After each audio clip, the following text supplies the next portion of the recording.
Right, we're going at it again. We're practicing Breaking the Stigma talk that we're giving at Squire Patton Boggs in Manchester on the 8th of October and Leeds on the 10th of October. Leeds being on World Mental Health Day 2019, 1 year after I first gave the Breaking the Stigma talk here in Leeds, but this time at NatWest, I believe.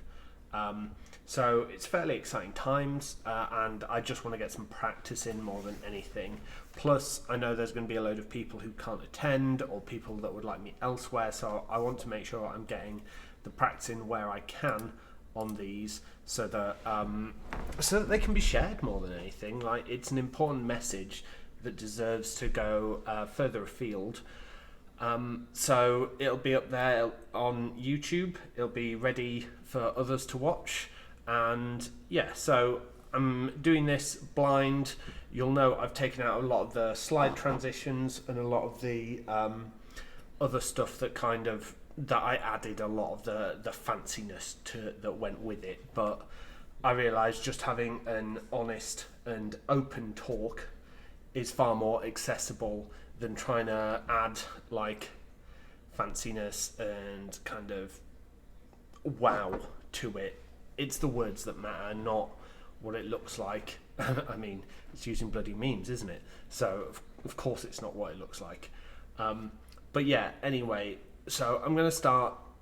There's going to be fuck ups because I haven't actually practiced this in a long time, but I'm going to be doing a few of these this week just to get back into the habit of it. I've got notes on my monitor to the left of me, so you'll see me looking over that way. I intend to do all these talks with no prompts, no cue cards, nothing like that. But for now, I am going to have that text just to kind of help me out and make sure I know what I'm talking about. A lot of the time, I wing it and things change, but I just want that there for me now so that I can actually remember the messaging attached to each slide. There will be fuck-ups, that's cool. But in the most part, this is just an honest rendition of Breaking the Stigma top to tail. So, let's begin. This is a fair request, and I promise I will not judge any person only as a teenager. If you will constantly remind yourself that some of my generation judges people by their race, their belief, or the color of their skin, and that this is no more right than saying all teenagers are drunken dope addicts or glue sniffers. Right. Did any of you recognise that introduction? If you did, would you even admit it? I mostly included it because, one, I always wanted to know what it was like to walk out on stage to theme music, but two, because it highlights how us as a society and us as people have actually overcome so much stigma in the past, both as a kind of a population, but also in our workplaces, and that mental health should be no different at all. So, welcome to Breaking the Stigma. I never thought it'd be possible, but this talk has more false starts in it than Lord of the Rings has false endings. Before we start on the false starts, I do want to say thank you to Squire Patton Boggs for hosting these events, and in particular, I'd like to thank Daniela Dowse, who started this whole process when she came to hear me speak somewhat 6 months ago. Some of you may have heard about me or read about me, looked at social media, looked into the background of who I am. Before this event, for those of you who did, just bear with me. For those of you who didn't, which is probably 99% of you because everyone's so busy working nowadays, this is just a bit of background to me. So I've always described myself as living a life of two halves, or at least I did until I almost ended it. I'm Andrew Solkeld. I'm a chartered accountant. I trained at PwC. I specialised in corporate finance. Following various industry positions, I'm now an investor and finance director. at a startup tech company based in Leeds. You may have heard about us, and if not, hopefully you soon will. How'd that go? Professional, smart, confident, maybe a little arrogant, but not too much? Now the other one. I'm Andy. I'm a massive geek. I love board games. I live with my 1-year-old kitten Pika. Yes, she is named after a Pokemon, before anyone asks. I've lived and struggled with depression most of my life. And in 2017, following a series of events, I felt I couldn't keep going. And I almost ended it all. I almost killed myself. I now talk openly about mental health and my experiences with it to help encourage others to do the same, hopefully creating a more mentally healthy culture for us all to work in. By the way, still an accountant, finance director, all that other stuff, but which one's more honest? Which one's more open? Which one do you connect with more? And why do we always feel this need to talk about the first but never the latter? Breaking the Stigma started over a year ago, and I want to take a special mention just to say that it all started with Zaina Khan and Chakra Corporate, who were the first to invite me to talk on World Mental Health Day 2017. And it was a pretty big risk. Didn't know anything about me. I was just some guy who was willing to talk, and well, basically, without her, I wouldn't be here today. Although thinking about it, that sounds a lot worse than it should in the context of suicide prevention and all that. Anyway, moving on. So I'm getting this out of the way now, so that it hopefully doesn't distract from the rest of the talk. I've got a book coming out next year, which is incredible and surprising, and I have no idea what I'm doing. It's called Life is a 4-Letter Word, and it's a mental health survival guide for professionals. It's based off my own experiences and contains useful advice, common things that come up in your career. You'll hear about some of it today, but in nowhere near as much detail as will be in the book.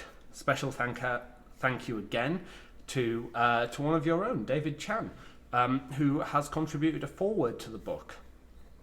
I'm going to try and not bring it up too much during the conversation, but I'm just saying this now so that it's been said, because I know my publicist will want me to be doing this. You can find everything about the book, about me, about these talks on my website and social media. As always, please follow, like, subscribe, share, donate, hit that little bell icon. It's all really important. Some of you will have noticed already that I'm using memes to go through this. Don't worry, it's intentional. And I'm really, really glad that memes were exempt from Article 13, because otherwise I would not be comfortable doing this in a room full of lawyers. So today I'm covering my story and my journey. Unfortunately, it's pretty boring. Let's be honest, I'm an accountant. I live with depression and maybe a bit of anxiety. That does not bode well for an interesting story. Mental health is an incredibly serious subject that should be talked about more. And whilst my story will be difficult to hear, it is very real and deeply emotional. And I want to try and keep this as light-hearted as I can throughout. And memes, like good maths, are really simple and elegant ways to make the extremely complicated relatable. Before we dive in, I'm in a room full of lawyers, so I feel I have to do the legal disclosures bit. I'm not a trained professional. I am just another guy with lived experiences. There's nothing... I am not a psychologist, psychiatrist, therapist. I don't even know what the differences are. I'm just somebody that is willing to talk. This is my experience. This is about my mental health. But the thing about mental health is it's entirely personal. Your experience may vary. Anyone's experience most certainly will vary. So whilst I tell you this, understand that it can be different for others. I'm probably going to end up saying a few controversial things about my past and about professions in general. Just remember, I don't actually regret anything that went on. I don't regret decisions I made. I don't hold ill will, even though I'll make it sound like I do. These were my actions. These were my decisions, and I accept the consequences of them. Hindsight, as always, it's 2020, but more often than not, it's rose tinted. So all I ask for you now is to just stay a while and listen. You thought we were going to go into it again, didn't you? Nope, this is another false start. I still feel this every time I stand up here. I still feel this every time I give this talk. Every time people say good things about what I'm doing, I feel like a fraud and a fake. I don't feel I've achieved anything. And everything I do, I feel like I've failed at. I don't deserve to be here in my mind. I don't deserve to be having a book published. Others I know work a lot harder and have strived for it. I'm just another fucking guy from Leeds after all. So why do I stand up here when I say all this? Well, the important thing is no one ever thought I had depression. No one thought I was suicidal. People believed that the fake smiles, fake laughter, fake confidence, and fake chauvinism that I put on was real. No one knew. Not my friends, not my family, no one. And that's why I'm here. Depression, anxiety, adverse mental health, whatever you want to call it, it isn't weeping in a corner. It isn't being a Disney princess and collapsing on the nearest solid object. You don't necessarily wish for death every day. You can look and in fact teach yourself how to look just like anyone else. And you do that so you can blend in, so that you don't have to face it. And that's why I'm here. I'm here for those that don't feel they can talk, and to show them that actually, you know what, it is okay. And that everyone around should maybe just stop once in a while and just check how others are doing. So, now we do begin. This was a typical day in the office, every day. No matter what happened, I ended up, and I'm sure many others do, feeling guilty about having a life. Like, there's no easier way to put it. Whilst I wasn't tossed out of a window, it felt like it might have been a good option at times, because every time I said, well, you know what, I'm doing something tonight, it wasn't actively frowned down upon. It was the most passive-aggressive of frowns. So I was once an audit client. Yes, boo hiss, I know. And I was asked out by some friends to go out for dinner. I mean, who knew guys could be so friendly and so kind and thoughtful? It was to celebrate my birthday. I think I was around 25 at the time. And I told the manager that I was going to go out, which means I'd be leaving early. Sounds fine, doesn't it? Perfectly reasonable. But what I got was, what? You're going out again? Celebrate your birthday again? Sure, fine, whatever. We'll pick up the slack in your absence. I mean, right, hold on. Stop for a minute. I wasn't asking you. I was telling you. My time is my own to choose how I spend it. My workload is mine to balance. I don't need you to do that for me. But fuck me, trying to make me feel guilty about having fun for a night with friends? Fuck off. So, from seeing friends to playing sports, Or how about even having kids and wanting to spend time with them? Presenteeism culture is in the workplace and is stifling. And to me, it really hindered what I loved and valued about life, which is the other people in it. But sadly, I did get my work-life balance, but work and life were balanced simply by removing the life part. There was only work left. Professional accountant man from those early slides had won. Now, I'm aware not everyone here works as part of professional practice, so here's a quick breakdown of what it's like. It's fundamentally Darwinian. The strong survive, the weak perish, and no one is irreplaceable. We can't compete on the quality of our work. It's assumed across all firms. Everyone has the same knowledge, the same access to information, so you just can't compete like that. You also can't lower prices to compete on price because we're a professional service firm. We have to kind of show what people are getting their value for. So how do we compete with each other in our busy workplaces where we can't differentiate, everything's competitive, and weirdly everything is the same? Well, we differentiate with our people. But people can't be too different, no. Can't have too many loose cannons, probably can't even have one. I could scare clients away and their precious fees. Now, if you hadn't guessed it already, here's the intro. I'm not an old boy. I am not a member of a rugby club. I don't watch football on weekends. I don't even know how to swing a golf racket. Club, sorry. I've heard it both ways. I value myself on being different, having breadth of experiences. I consider myself an expert in being a generalist. I don't really fit into any of the pigeonholes that are offered to me whilst working in the practice environment, not least because I'm a fat lad and don't fit.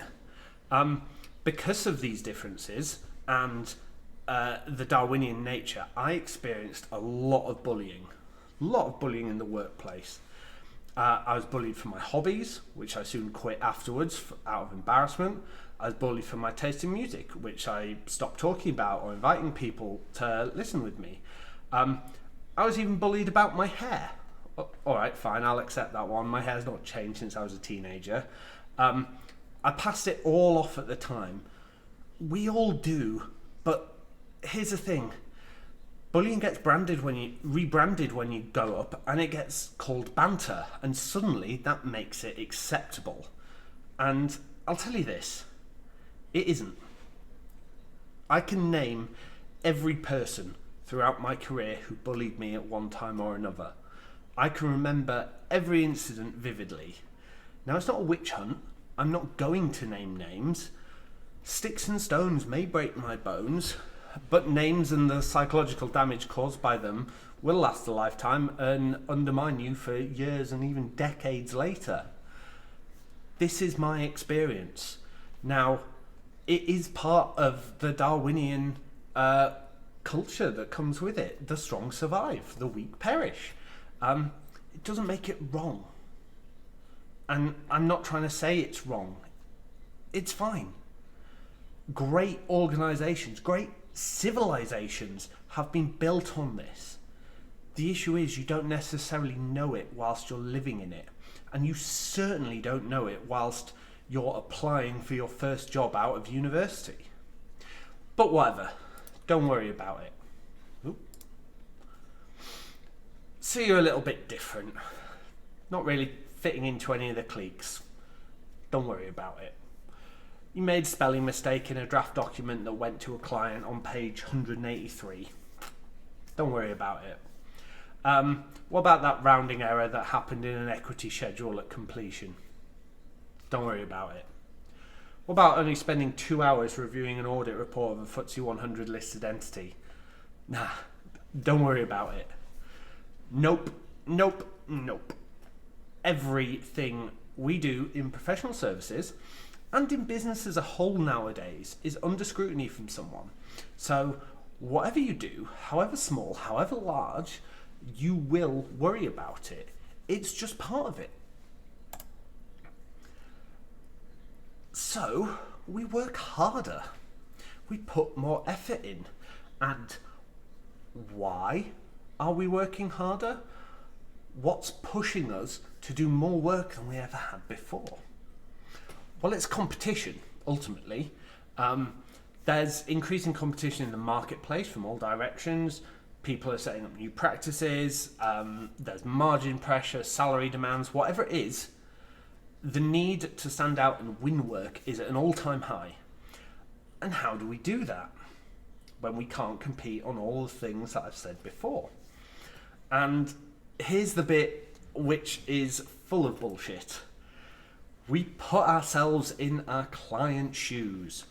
We put clear blue water between us and the competition. Basically we just do more work and don't charge you for it. Let's be honest about it. That's what it is.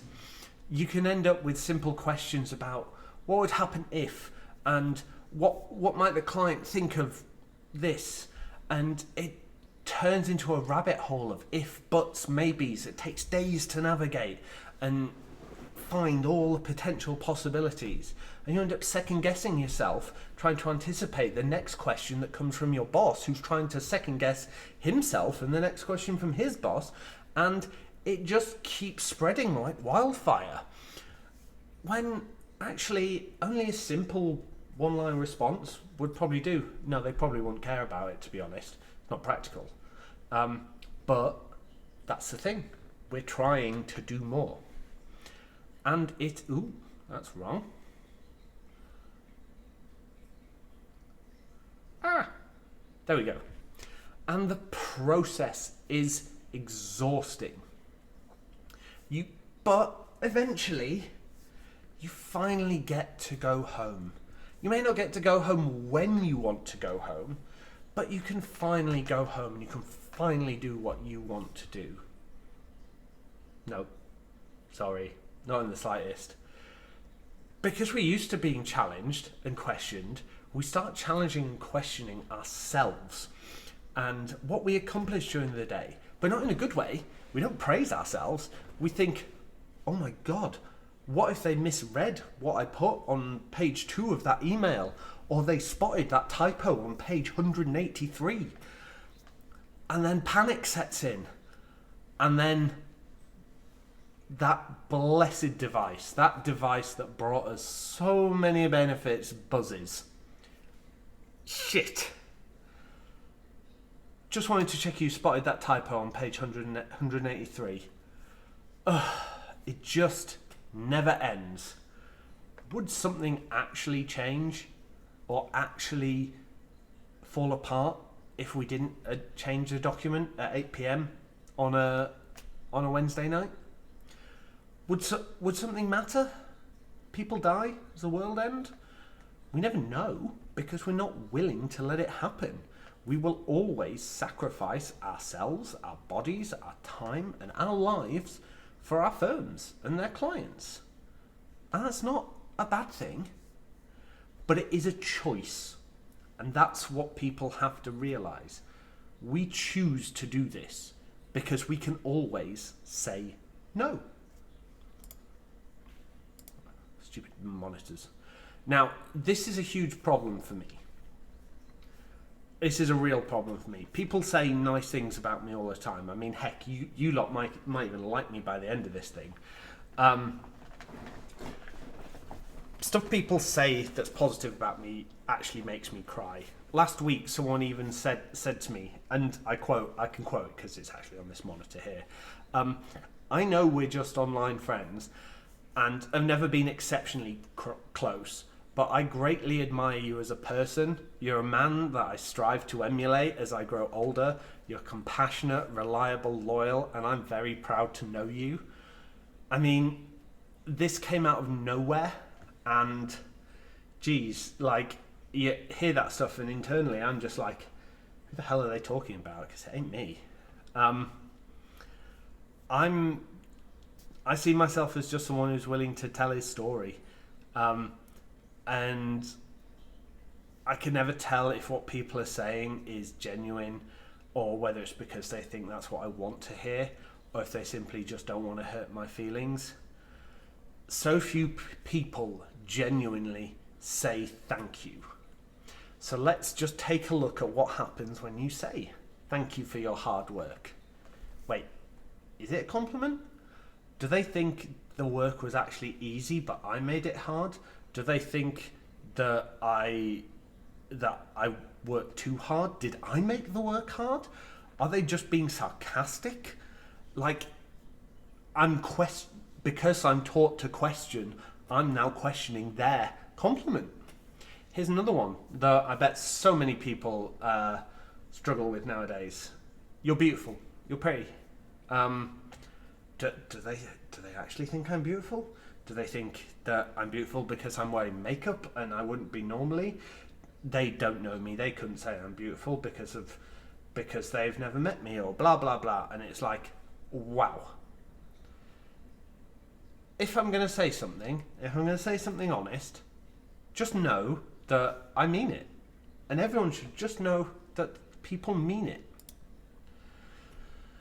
So, lesson 1 of today, make a habit to say thank you, because even though someone is rewarded for what they do, and we in professional services, we are rewarded well, but that doesn't mean we feel valued.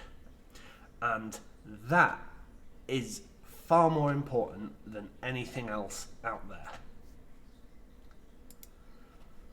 So here's when my story took a little bit of a change. Professional accountant man may have won the battle, but just another guy was starting a rebellion, and that other guy was really struggling to get heard at the time. Now, I didn't realise it was happening, but I certainly felt the effects of it. I was not only questioning myself, my capabilities and everything like that, and what goes with imposter syndrome nowadays. I started questioning whether my friends actually liked me. Like, did they just like me around for a superficial reason? Did they like me because I could buy the first round of beers? Or what about if was it just easier to keep up the charade of friendship than to let go of it after so many years? Was it now just a friendship of convenience? Who knows? But that's where my mind went. But it also went a step further. It also went to me questioning whether my family actually liked me. They may love me. I'm fairly certain they love me. But we don't share pastimes or hobbies. We don't enjoy the same things. We live in different times and come from different generations.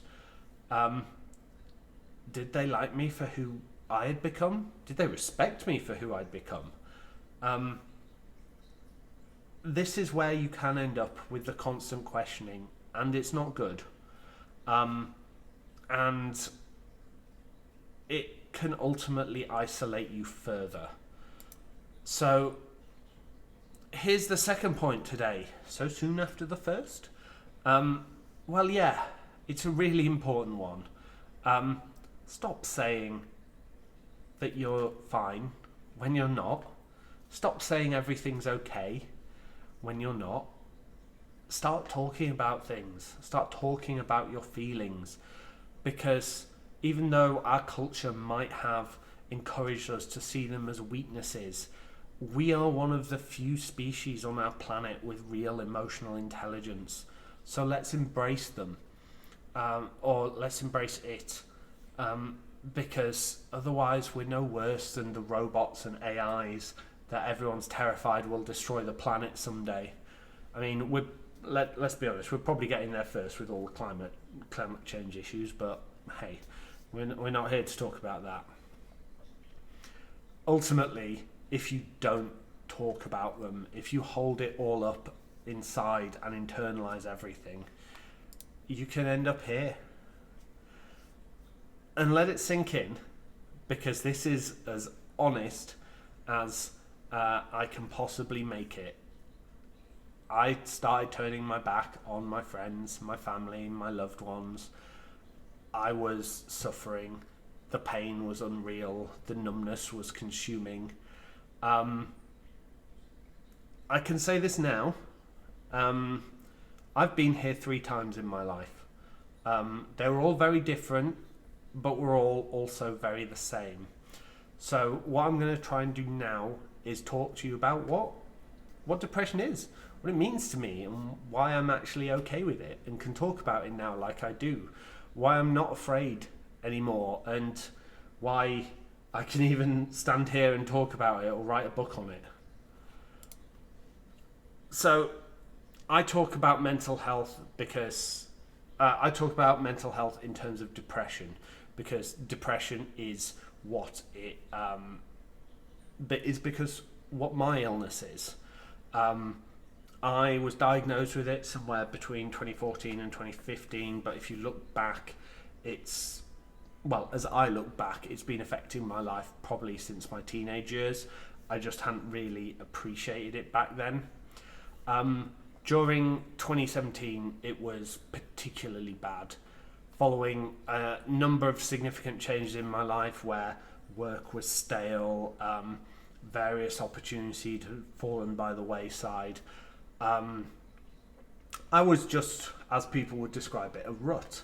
But then, just when I was at what I thought was the lowest point in my life, after 11 years together, 12 months plus of individual and couples therapy, my wife decided, or my ex-wife decided, she was fully a lesbian and was going to leave me, and that was it. It was over. I am Ross Geller, which is even worse. But in that moment, my life fell apart. I can remember vividly the day she came home and told me that it just wasn't gonna work. I was cooking dinner for us both. It was halloumi, pine nut, and pesto pasta. Yes, I am a good cook. And she said it, and then I just couldn't keep going. I basically collapsed. I made it as far as bed, and as a result of that, I basically didn't leave bed for the next few days. I missed my closest, God, this is a mouthful, my closest friend's daughter's naming ceremony, first daughter's naming ceremony, where I was meant to talk and I was meant to say some words, but I just couldn't face it. How was I meant to welcome someone into this world that I was at the very time not wanting to be a part of? But here's the thing that makes it worse. It wasn't just my ex-wife I lost in that moment. It was also everything that was the future that came with her. We were building our house together. Decorating our house, turning it into what we wanted. I was gone. We had 2 amazing cats, Sky and Roxy, who would ultimately need to be rehomed as we sold the house we were working on. They were gone. There's a whole image of growing old together and sharing that future with someone. That was gone. We were trying to have kids, and those little kids that I dreamed about and I wanted us to raise together, they were gone. Suddenly everything was gone. Literally everything that I thought was coming in my life was gone, like that. So when someone asks me what depression means to me, I always describe it as this really heavy and numb emptiness in you, and it consumes your personality. It doesn't just consume your happiness and your joy and anything positive. It also consumes the sad and the upset, and it just leaves you weighted down and numb. And everything inside and out that made you a person is gone. Now, for the record, my ex-wife and I are actually still pretty good friends. Talk to each other, send each other messages, and it's actually in a really good place now. Divorce is finished. We did it without lawyers. Haha, nothing for you lot. And we just did it incredibly amicably. And yes, there was pain. There was a lot of pain. There was always going to be pain, but that's not what it is now. Now, there is just someone who I trust, and that's important. But anyway, back to the matter of killing myself. This is where I got to. It's you might even know one of the buildings. I was sat in front of a computer researching how to kill myself.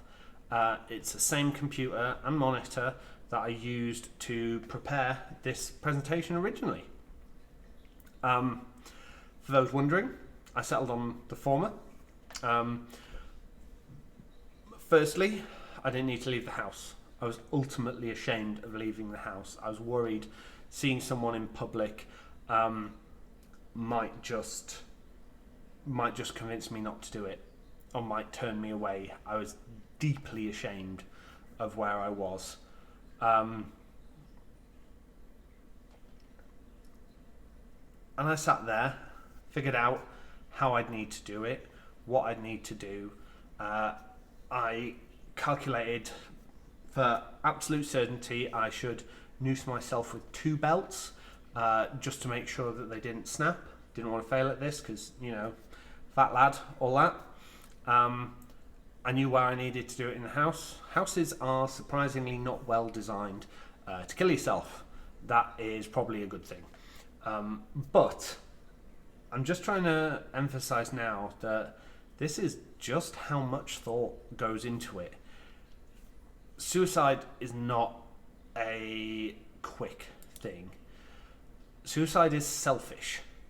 It's really selfish. And I only know that now. Think about it a lot. And it can take weeks, months, if not years, to decide how and when and if it's right. Because every day you stand there and you think, give me a reason to keep going today, world. Give me a reason. And you find it. You find it in the smallest of things. And you only reach this state when there is nothing. And yes, I convinced myself I had nothing. I told myself others would be better without me being here and they wouldn't have to struggle. I convinced myself it was a selfless act rather than it being entirely selfish. Probably moments before I actually enacted it all, reached the almost end, as I say. Now, I got a message, and I'm sorry, I can't remember this precisely. There was a lot going on in my head, a little distracted trying to kill myself, but I was prompted, and it was a message from my best friend. Now, she and I had been friends longer than I'd known Deb. I'd known my ex-wife. She'd gone through some terrible things herself recently at the time. Not the whole marriage, lesbian ex-wife thing. I definitely win the baggage challenge. Don't worry. But it was very much you selfish bugger. Don't you dare do this. There are those of us who need you. And she may not even know that this is what actually happened. But her friendship, along with a few other people, 2 of which are were my cats, Sky and Roxy, were what kept me going in that exact moment. Not all my friends, not my family, certainly not my job. It was just a simple reminder that there were those people out there who wanted me for me. Even when I was at my lowest point, absolute lowest point, people wanted me around. And that was powerful enough to make me change gear. Fuck. Yeah, that was powerful enough to make a difference. And I decided I was going to make a difference. I stopped researching how to end my life and started thinking about how I could help others. Now, before we just move on to what followed, I am still depressed. As people would say, I am still medicated. I take my medication daily, but I'm actually comfortable with it. I'm happy in my depression. I'm stronger because of it, because I have spent the time getting to know myself and getting to understand what really matters to me. And when I started this, what I realised right off is I can't care about the consequences of my actions. Doesn't mean I'm going to go around murdering people, but basically I'd been so embarrassed and unable to talk about things because of what I was feeling that I was held back previously.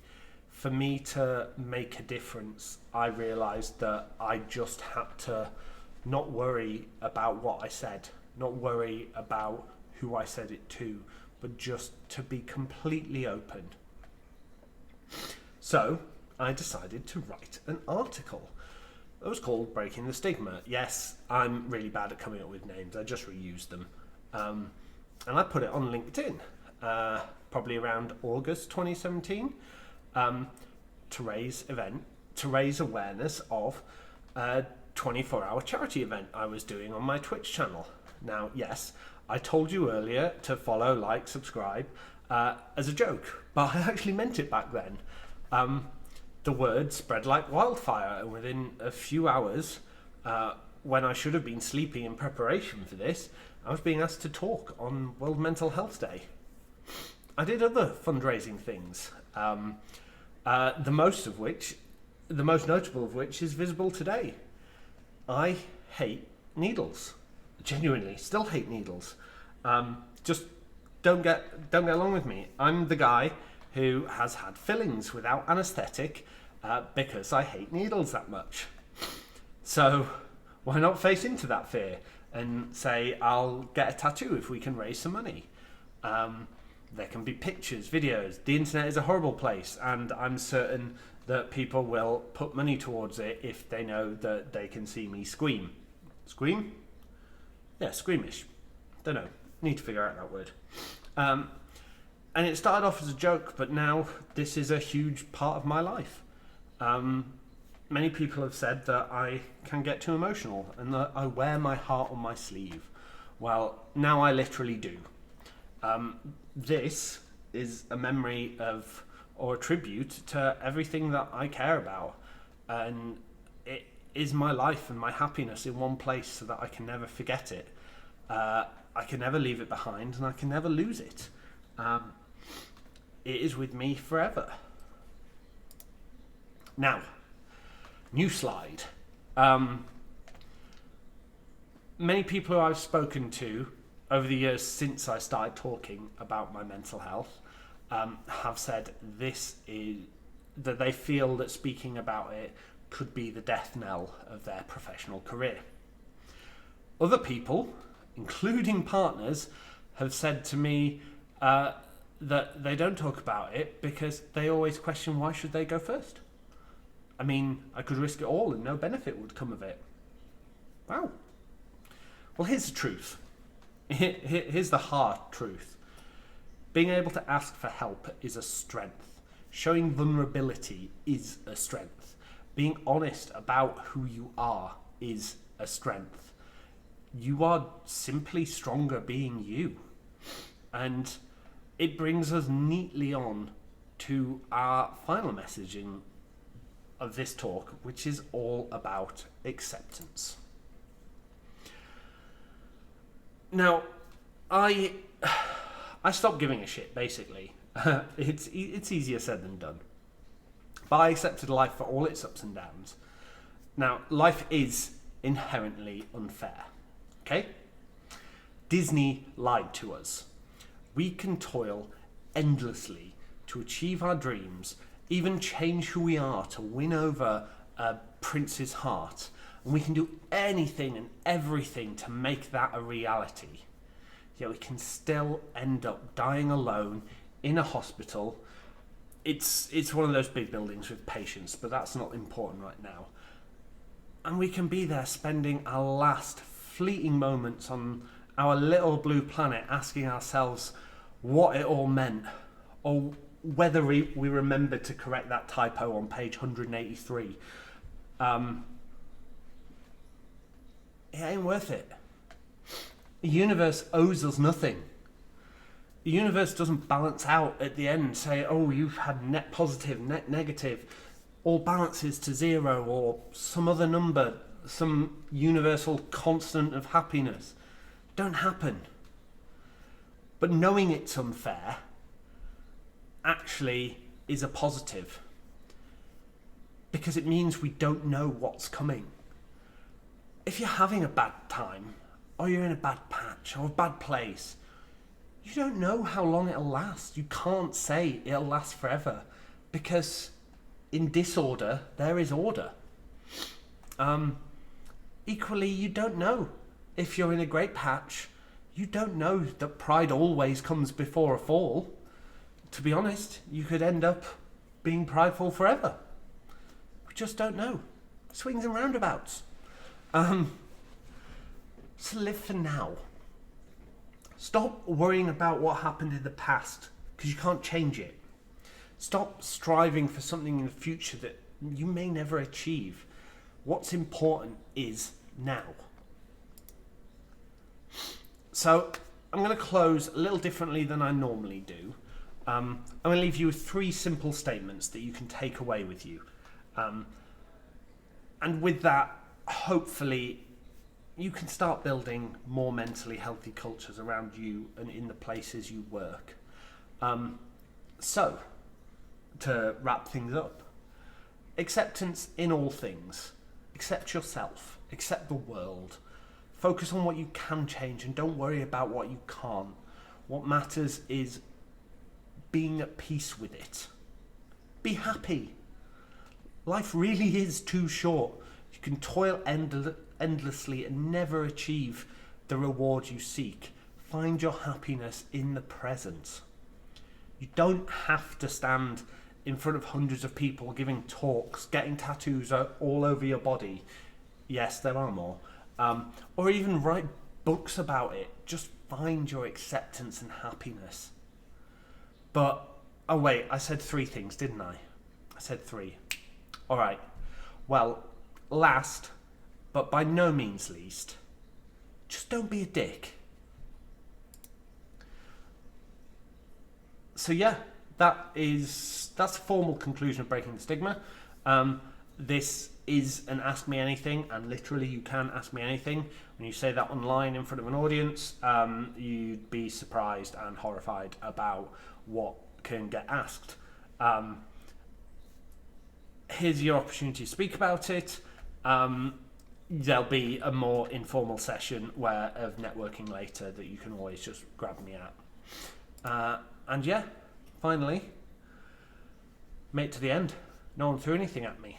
And now I can talk about my book, which is important. And yeah, that's another rundown of Breaking the Stigma. So yes, thank you very much for tuning in, helping me practice, enjoying me practice. It may be crap, it may not be. I've certainly picked up on some things that I want to know and I want to adjust. But yeah, thank you. And you'll probably see another one, or at least 2 more this week, just as I iron things out. Thank you very much.